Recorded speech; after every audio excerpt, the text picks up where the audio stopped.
You name the place. So you're gonna challenge me to a wrestling match, DC? Listen, Imagination, long before Imagine Wrestling came around, I had already established myself as the greatest sports entertainer in the history of this area's independent wrestling scene. You know, I think a lot of people forget just how good I was, and because of DC Bentley, that all came to a screeching end. I know, you might be saying, oh, how can you say that, Big Star? I mean, how can you say that after the run you two had as a team? And you're right. You're right. You see, about 15 years ago, I ended up hooking up with DC Bentley, and not like that, even though we all know DC is a little, yeah. And we formed Wild West. We took the best of Youth Gone Wild and West Coast Hustlers, and we ran all across this state, winning every tag team championship for every promotion we ever worked for. But unfortunately, that all came to an end because DC Bentley's fragile little body couldn't handle it. No. You see, he came up with some neck injury, and that was it. Our careers were over. Wild West was done. Like a friend, I supported him. I didn't go out and form like the new Wild West or Wild West 2000. No, I was done. I was out of the business for good, but then Imagine Wrestling comes along, and you see, they were beating on my door. They were begging, Big Star, please come. We need you. We need the star power. We'll offer you part ownership. And get this, I have this prestige honor. You ready for this? I am not in just any circle, but I am in the circle of excellence. Yeah, I'm there. What an achievement. Probably the biggest achievement of my life, and it's just holding this gives me chills. Wow. But you see, I'm still a wrestling fan. So I sat back, I watched some of the new guys rise up the ranks, and there was one guy that really stuck out to me. One guy, and that was Braden Elliott. Yeah, that Braden Elliott. And he ended up hooking up with Jake Wiley, no relation to Bob Wiley, and they formed the Rad Boys. And just like Wild West, they went across this state winning every tag team championship they could, and they were good, but they weren't great. You see, they were just missing something. So I love this business.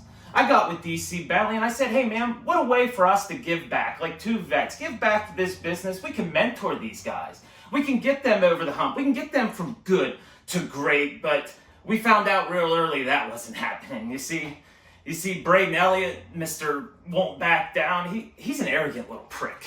He really is. You know, he walks around like he knows the business, like he's God's gift to wrestling. You can't tell him anything to do. I mean, there's a reason some of the boys call him the shovel. Yeah, they really do, but you know, it only took one career-ending super kick, and Wild West was back in the ring. And we not only proved to you Rad Boys, but we proved the entire Imagination that we could still go.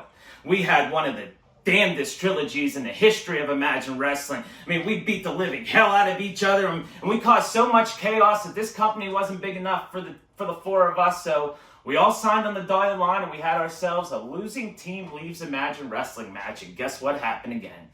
DC Bentley cost me my career. Yeah, he did. You see, he got pinned in the ring. I didn't get pinned. God knows that never happens, and that was it.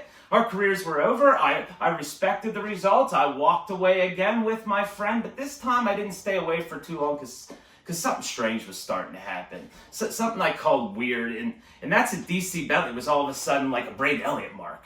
He's walking around kissing his ass, like wearing his t-shirts, his little boys in the crowd rooting on Braden Elliott. Yeah, go Braden, but what about Jake Wiley? Yeah, what about Jake? Here's a guy that actually learned something from working with Wild West. Here's a guy that knew he had to make an impact, had to make some moments, and he has been thriving ever since. But you, DC? Yeah, I'm talking to you, DC. You see, you didn't stab me in the back. You stabbed me right in the heart, man. You put the dagger right here. You talk about me being in your weddings and all that, and that's true, but you know what? I was also there for the failed marriages. I was also there through the drug addictions, through the alcoholisms. I sacrificed things in my life to make sure that yours was better, and this is how you repay me? By running around with the guy that put an end to Wild West? Oh, it felt so good to punch you in the face the last show. And you better be thanking all those referees for coming down and breaking that up, because I would have given you the biggest beating of your life. I'd have done it in front of your boy. I'd have done it in front of the entire Imagination. I would have hurt you, DC. I would have hurt you, but unfortunately through all of that, something bad happened, and that's that Braden Elliott retained the Imagine Wrestling heavyweight title. And Jake, I'm talking to you for that. I apologize. Something like that will never happen again. But DC, you want to say any place, any time, me and you?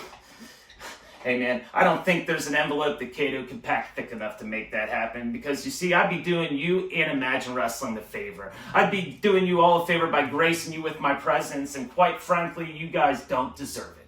So it didn't take me very hard or very long anything to think about this. DC, I got an answer to your challenge, and it's very simple. The answer is no.